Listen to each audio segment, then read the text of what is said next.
Bonjour Benjamin Griveaux. Bonjour. Est-ce que ça vous arrive d'appeler le président Manu? Non, j'appelle le président de la République, monsieur le président de la République. Et puis, lorsque nous sommes seuls, en tout cas ça c'est en public, lorsqu'il est au Conseil des ministres, chacun a de la déférence. Je vois le moment auquel vous faites allusion, c'est ce qui s'est passé hier au Mont-Valérien. Avec un jeune homme qui effectivement fait preuve d'une forme de familiarité, qui est immédiatement recadré par le président de la République. Mais le président de la République s'installe face à ce jeune homme qui pourtant s'excuse et lui fait un sermon. Est-ce que c'était vraiment indispensable? Moi, j'aimerais qu'on parle des centaines d'autres jeunes qui étaient là et qui rendaient hommage à des gens qui, à leur âge, à 15 à 16 ans, ont risqué leur vie, ont parfois donné leur vie, ont donné leur sang pour qu'aujourd'hui, on puisse vivre dans un pays libre.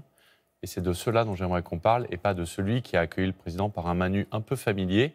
Et par ailleurs, en commençant à chanter l'Internationale. Hier, on chantait la Marseillaise, on chantait le chant des partisans et on rendait hommage à des gens qui, à 15 ans, 16 ans, 17 ans, se sont engagés et ont parfois laissé leur peau pour nous permettre aujourd'hui de vivre librement. Qu'est-ce qu'il voulait démontrer, le président, en faisant cela? Simplement qu'il fallait marquer le respect, non pas à la personne, mais à la fonction du président de la République. Et surtout, à cette journée de mémoire, c'était le 18 juin, il y a encore des compagnons de la Libération qui sont en vie. Ce sont ceux qui, comme M. Cordier, ont rejoint la France libre.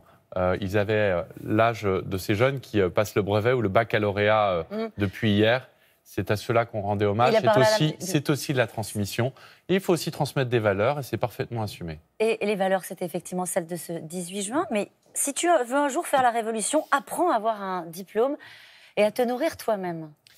Passe ton bac d'abord, quoi qu'il se passe. Très franchement, je ne suis pas sûr qu'on mérite de s'y arrêter aussi longtemps, mais je suis ravi qu'on puisse s'y arrêter aussi longtemps. C'est la parole du chef de l'État, elle a été postée, vous le savez bien, sur le compte Twitter de l'Élysée. C'est la parole du chef de l'État à la jeunesse de ce pays, qui est de lui dire « Prends-toi en main, travaille, réalise des choses, soit au fond, et c'est ce qu'il dit à ce jeune, puisqu'il a mis la totalité de l'échange en ligne, et pas seulement les 10 secondes qui ont été reprises sur toutes les antennes. Il met la totalité de l'échange. J'invite nos téléspectateurs à aller sur le compte Twitter du président de la République et à écouter la totalité de l'échange. Jusqu'au bout, c'est marqué. Et il lui dit, si tu as envie d'être révolutionnaire, si au fond, ton idéal, il faut se donner les moyens de son idéal.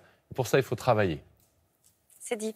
Le président se rend en Allemagne aujourd'hui, où Angela Merkel est défiée par son propre ministre de l'Intérieur qui lui impose un ultimatum, 15 jours, pour négocier une solution européenne au défi migratoire. En fait, l'enjeu de la journée a changé, il faut sauver Merkel.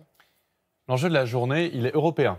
Il faut d'abord rappeler que c'est un conseil des ministres franco-allemand qui prépare un conseil européen à la fin du mois de juin, qui sera décisif puisque l'Europe connaît sans doute la plus grave de ces crises depuis sa création.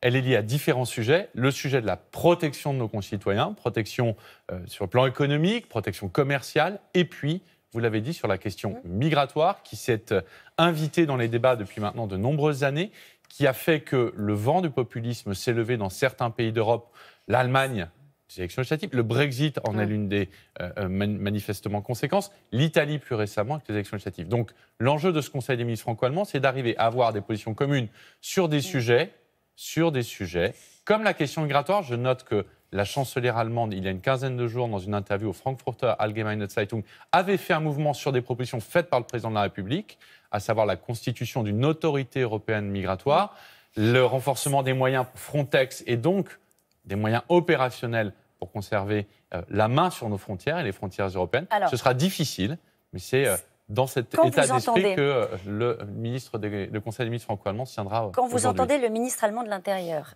qui veut construire avec l'Italie, avec l'Autriche, un axe, ce sont ces mots, volontaires sur l'immigration, vous dites quoi? Est-ce qu'on peut aller à rebours de ce mouvement, vous avez parlé de populisme qui monte et qui demande une fermeture des frontières, qui demande une forme de dureté vis-à-vis de la politique migratoire? Je me dis que quand on est ministre, on choisit les mots qu'on emploie et que le terme d'axe est sans doute plus que malheureux. Ça, c'est la première chose. Et la deuxième chose, c'est que moi, je suis un enfant d'Europe. J'ai grandi avec l'Europe. L'Europe, pour moi, c'est la paix, c'est la prospérité, c'est le partage, c'est l'ouverture. Et donc, je ne laisserai pas ma génération, je crois que la responsabilité de ma génération, c'est au fond de défendre cela, de défendre la solidarité européenne contre les populismes, contre tous les populismes, d'extrême gauche comme d'extrême droite. Et donc, c'est ce combat-là auquel nous allons nous atteler. C'est une proposition franco-allemande qui doit être faite sur la question migratoire. Et c'est en avançant avec les autres pays européens que nous arriverons à traiter cette question qui sera centrale dans les années à venir. Si chacun se replie sur ses frontières nationales, nous n'y arriverons pas. Et quand vous entendez Donald Trump qui fait la leçon à l'Europe, qui souffle sur les braises, il dit le peuple allemand est en train de se retourner contre ses dirigeants, on ne veut pas qu'il se passe aux États-Unis ce qui s'est passé en Europe. Parallèlement, on a des images d'enfants qui sont séparés de leurs parents à la frontière mexicaine. Moi, je ne veux pas qu'il se passe en Europe ce qu'il se passe aux États-Unis. Nous n'avons pas le même modèle de civilisation. Nous n'avons pas, manifestement, nous ne partageons pas certaines valeurs. Elles vous choquent, ces images? Ces images, évidemment, sont choquantes. Et à l'évidence, nous sommes là pour défendre un idéal européen qui est un idéal de paix, de liberté. C'est aussi le sens de la cérémonie qui était hier tenue au Mont-Valérien. C'est un appel aussi à l'Europe que nous allons faire.